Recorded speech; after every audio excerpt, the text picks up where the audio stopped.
How to fix WhatsApp camera zoom problem. Hello guys, if you want to fix this problem on WhatsApp, first step, click settings, click apps and notifications, click apps and wait a second for problem.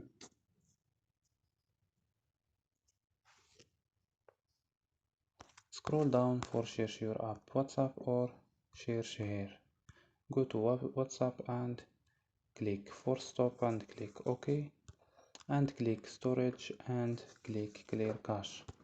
After these steps, go to your Wi-Fi and turn off your Wi-Fi and turn on Wi-Fi. So don't forget like and subscribe. Bye.